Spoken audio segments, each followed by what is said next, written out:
বন্ধুরা, আজকের ভিডিওতে আমরা এমন একটি বিষয় নিয়ে আলোচনা করব যা আমাদের সকলের জীবনের সাথে জড়িত।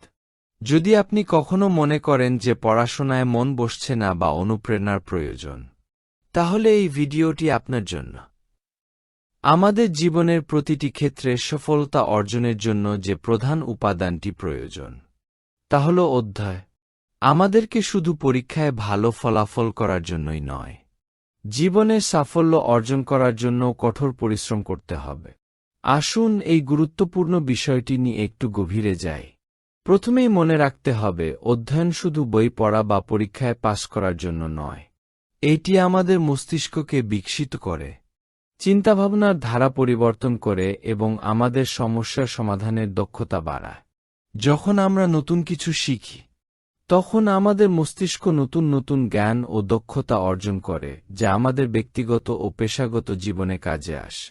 কিন্তু আমরা জানি, সফলতার পথ কখনো সহজ নয়। প্রচুর চ্যালেঞ্জ আসবে, অনেক বাধা আসবে। মনে হতে পারে আমরা আর পারছি না। এই সময় আমাদের মনে রাখতে হবে, কঠোর পরিশ্রম এবং অধ্যবসায়ই আমাদের লক্ষ্যে পৌঁছানোর একমাত্র উপায়।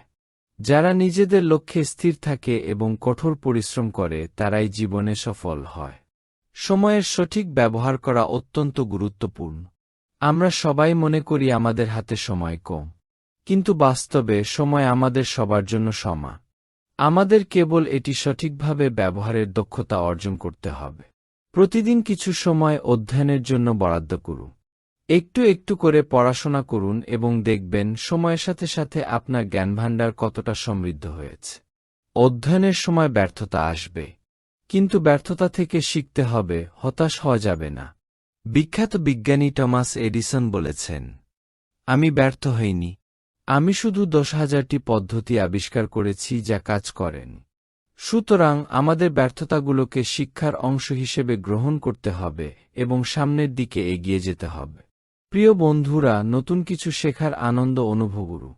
প্রতিটি অধ্যায়, প্রতিটি পাঠ, প্রতিটি বই আমাদের জীবনের নতুন দিগন্ত উন্মোচন করবে। মনে রাখবেন, শিক্ষা একটি শক্তি যা আমাদের সমাজকে পরিবর্তন করার ক্ষমতা রাখে। আজ থেকেই নতুন উদ্যমে অধ্যয়ন শুরু করুন। আমাদের স্বপ্নগুলোকে বাস্তবে পরিণত করার জন্য কঠোর পরিশ্রম করুন। প্রতিদিন একটু একটু করে উন্নতি করুন এবং আমাদের লক্ষ্যপানে এগিয়ে যান। ভিডিওটি ভালো লাগলে সাবস্ক্রাইব করতে ভুলবেন না।